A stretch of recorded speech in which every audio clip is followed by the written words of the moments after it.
Divorced city worker sues elite dating service for distress and upset after she failed to meet anybody despite being promised wealthy bachelors you dream of for £12,600 sign-up fee. A city worker is suing an elite dating service for her £12,600 annual fee after accusing them of not putting her in touch with the man of my dreams. Divorcee Teresa Burki, who lives in Belgravia, central London, has taken 70-30 to the High Court after failing to find a rich and successful man who wanted to have a baby with her. The dating business calls itself the ultimate matchmaking service with an international membership comprising of men and women of affluence and influence.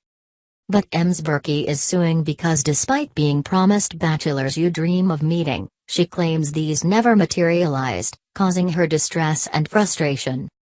She claims she was not put in touch with a single man she liked and whose profiles had been shown to her before she paid the membership fee. Ms. Burki said, "You shouldn't promise people who are in a fragile state of mind, in their mid-40s, the man of their dreams." The dating company is countersuing the city financier and consultant for defamation after she called it a scam, and insists she was offered 6 matches, all of them plainly successful men in her preferred age bracket who were open to having children. Judge Mr. Justice Julian Knowles, who will rule in the case soon, quoted lyrics from the Beatles' hit "Can't Buy Me Love" during proceedings. He said, "I don't care too much for money, money can't buy me love," adding, "The parties in these two claims would agree and disagree." The battle started a year after she joined in 2015 and was refused a refund. Mr. Justice Julian Knowles said, 70-30 Limited is a company providing romantic matchmaking services for wealthy single people. It describes itself as having matched thousands of affluent and successful people. Teresa Burki is one of its former clients. In late 2014 she paid 70-30 a fee of £12,600 in return for introductions to rich, eligible men. She was dissatisfied, to put it mildly, with the service she received. She has sued 70-30 in deceit and misrepresentation for the return of her membership fee and for damages for distress, upset, disappointment and frustration. The High Court heard Miss Burki was looking for a high-earning international jet-setter who was also open to having children with her. She says she was shown profiles of men she liked and, based on that and the company's claims over the number of suitable men it had on offer, she paid £12,600 to join in 2014. But she became unhappy with the service when she was shown profiles she did not deem to match her criteria. Her barrister, Jonathan Edwards, said Miss Burki's claim is based on the company's alleged misrepresentations about the type and number of men it had on its books. Giving evidence, Miss Burki told Judge Richard Parks QC, "You shouldn't promise people who are in a fragile state of mind, in their mid-40s, the man of their dreams. You are entrusting a service you believe is professional, who will take care of your interests and have your best interests at heart."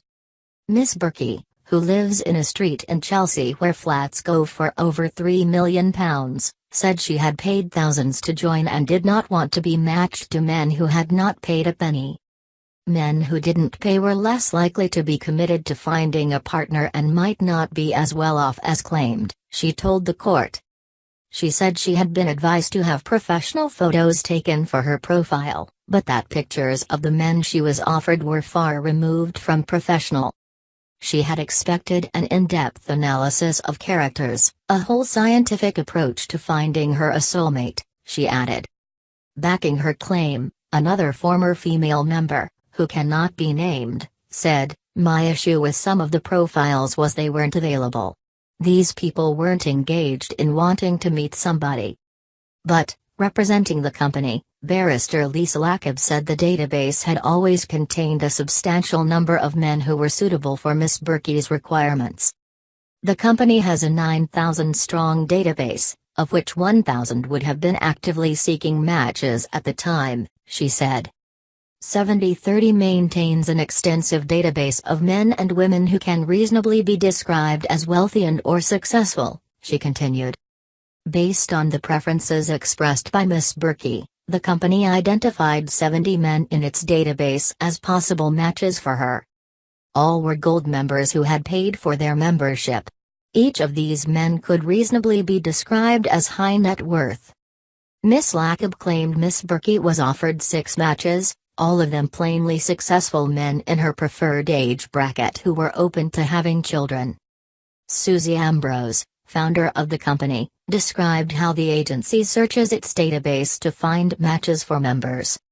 Smoker, non-smoker. People who drink, people who don't. Those who want to get married, those who want children, she said. She added that those marked in green on the company's database are hot members, adding, "They are high-profile and good-looking people."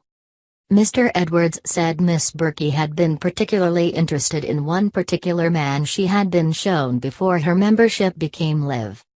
Miss Berkey believes that she was sent those details to persuade her to pay up the rest of the money, he said. But Miss Ambrose responded, "That is ridiculous. We are not so desperate for money, absolutely it's not true." She denied claiming that the agency added more than 1,000 new members a year and said discrepancies in statistics could be down to a hacker or computer crash. "This is not Match.com, there are not thousands and thousands of members," she said. "I said we had 1,000 active members, not members joining." She added, "For us, it is important that the gentleman or lady are single and available for matchmaking, and that's as far as it goes. Keeping all these statistics means nothing to us. If they are happy, they don't want to complain. People are going on dates and getting married. These little data errors don't affect the lives of our members." The company claims that Miss Berkey's reviews on Google and Yelp, referring to 70/30 as a scam and fraudulent, were a malicious attempt to ruin the business. They had caused at least 3 prospective clients not to join up, costing the company at least £43,000 in membership fees, said Ms. Lacob. "A person who feels they have not received an adequate service is not free to accuse a business of fraud with impunity," she continued. "If they do so, and what they say is defamatory, they cannot say in answer to a claim for defamation, 'I was unhappy with your service.' It is one thing to give a bad review, it is another to spread lies." The barrister added, "This was a malicious attempt to ruin the company's business in retaliation for the fact that it had rejected her opportunistic attempt to recoup the fees she had paid for the company's services." Ms. Berkey denies defamation and malicious falsehood, saying her words reflected her honestly held views of the service she received. 70/30 claimed its clients value discretion and expect a top level of service in exclusive matchmaking, as they do in all the other aspects of their affluent lives. 70/30 denies her allegations. Judge Parks reserved judgment on the case until a later date.